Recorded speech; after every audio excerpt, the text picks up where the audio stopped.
I wanted to make this video in case anybody was working on one of the old Wick style tanks, and I am. So what happened to this tank was six of the screws broke off in the old tank. Fortunately, Leon had another new old stock tank. So I was missing about 6 or 7 screws in the tank.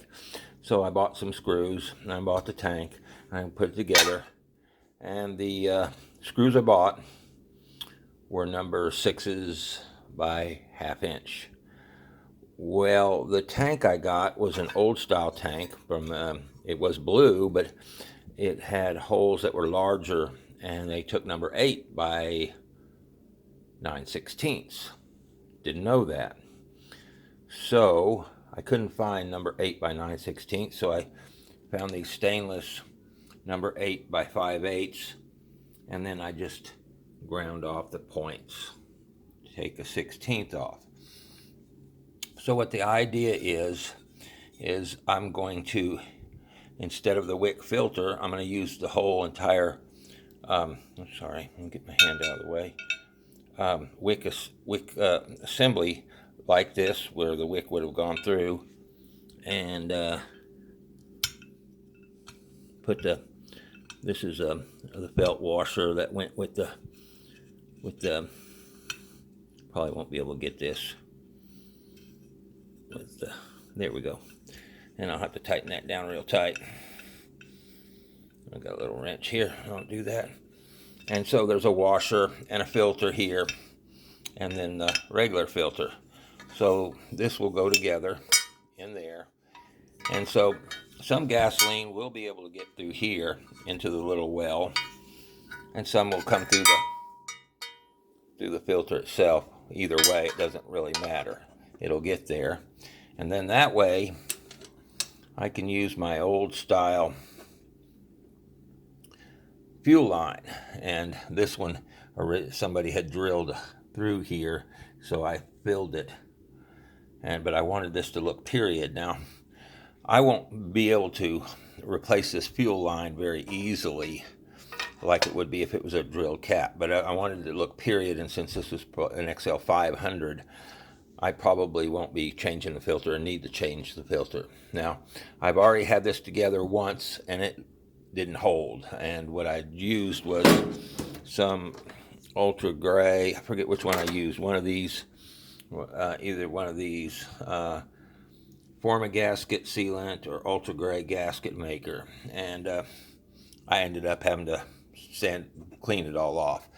And I bought this Threebond, and this is like Yamabond, Honda Bond, and you'll wipe it on with a brush and then torque down the screws here, and it'll provide a good seal. And before I assemble or paint it, what I'll do is I'll pressure test it, and cross my fingers and hope like hell it'll seal. I'm sure it will, but this is a little bit of just a video on a gas tank rehab, on trying to keep it original as much as possible, or look as original as possible, and some of the things you might face, like I said, is on the old style 3-color XL automatic saws. The cases used a number 8 screw, not a number 6. They were a bigger screw, and they still will fit through the number 6 holes that were in they'll thread right through the case, the top case holes. Now, generally, the Homelite technical service bulletin, when these failed, and this Wick filter failed and everything else, the fix for this was to replace this top piece with a newer style that had the hose that came in here, and they would bolt right on. But when the old tank was separated, more often than not, many of these screws broke off and stayed in the tank because the screws were glued with the Loctite or cement. So you would end up having to get another tank anyway. Unless you just broke the screws off, put them back, and they just cemented the tank and red coated it. I guess you could go that route. Is just cement the tank and don't worry about the broken off screws, and red coat it. But it became a problem on these tanks, and probably why you see a lot of these saws junked is because when the wick filter failed and you separated this tank, many of the screws did not come out in one piece. They broke off down into the tank itself. So then you were left with replacing a tank and a top part and a tank cover. So that became a pretty large expense if you're taking it to a guy and they're charging you at a service place quite a bit of money. So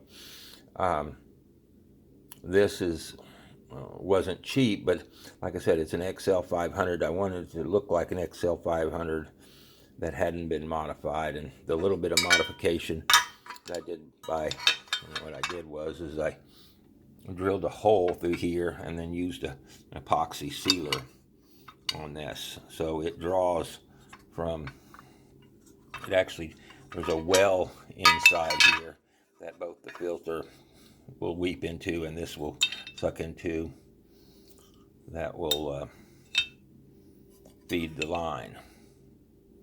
So I don't think there's anything wrong with that. Externally, it'll still look like it has the wick filter. I tried to find some of the material, but I was never successful in finding material that I was confident that I could cut out and use as the wick filter. So here we are. And I think this is going to work fine. As soon as I get this bonded, and screwed together, I'll start the painting process.